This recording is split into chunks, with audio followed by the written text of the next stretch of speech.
You know, visiting a Hollywood film studio is really remarkable. One minute you're walking down a street in the Old West, you turn a corner and you might be in 17th century France, or you might walk on a huge soundstage like this one on the MGM lot and suddenly be inside a futuristic submarine. You know, I can hardly contain myself when I get around something like that. So you just want to press a button and see what's going to happen. Maybe I'll give it a shot. Press one button, huh? Mike, it's a no-no. Oh, I can't press the button? That's a no-no. Hi, how are you? How are you? Nice to meet you, Patrick. Good, pleased to meet you. Shall we sit down? Does this look a little contrived? Shall we sit down? There are two chairs. Yes, fine. How do you like it? I like it fine.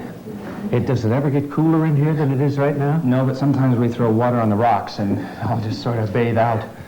I know you're Patrick Duffy, the star of The Man from Atlantis, but was I about to do something wrong over there in pressing a button? Not really, I don't think so. One of them is a self-destruct button when we haven't found it yet.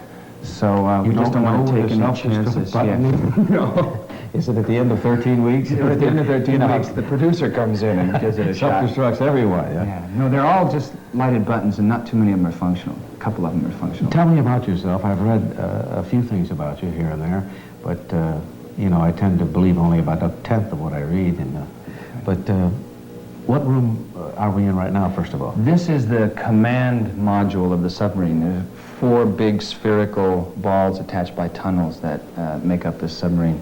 And we actually stole it. We stole it from the villain in the first pilot that we made, confiscated it, and took it over. And there are, I think, 2 or 3 levels, floors to each of these pods. Now, your character, you play Mark Harris, and you're able to breathe water, right? Well, don't believe everything you hear. Yeah, I'm underwater quite a bit, either underwater or wet in this show, and supposedly he's half mammal, half water-breathing mammal. Was that easy for you to get used to at the beginning? It was easy to do. It's taken some while to get used to. I swam a little and I was a registered diver. So how does one become a registered diver? How much of that do you have to do before you are? One has a sister who is a registered diver teacher. Is that the way it was? Yes, my sister was a NAUI instructor in Seattle.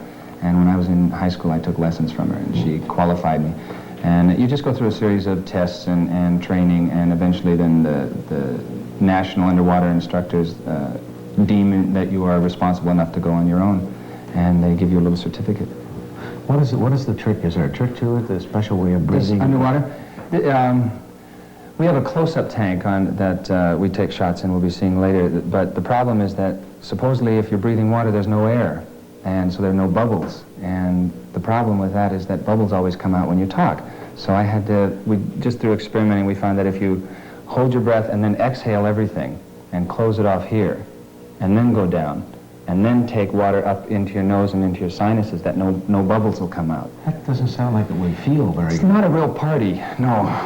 You get headaches from that, earaches? You feel a lot of pressure, and I've had a couple of ear infections, but not bad. Maybe that's something we should tell young people. Not to do. Not to do. Definitely. Oh, yes. Not to do. You can be Man from Atlantis without doing that whole number. Tell me about yourself. I want to know where you're from, how you got into acting. Did it start in college? Or... I was born and raised in Montana. Where in Montana? A little town called Boulder, Montana. Oh, yes. I think when I was there was about 600 people. How many are there now? Oh, 1,200. I thought you were going to say 599. Right, I left. The state went, boop.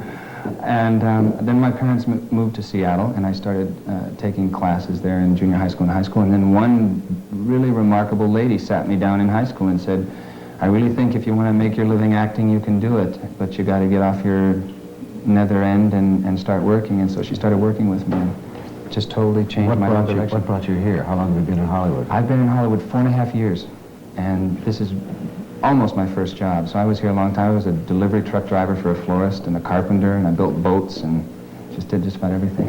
Are you married, Pat? Yes. I have a 2.5-year-old boy, too. Oh, that's marvelous. Can you show me the air?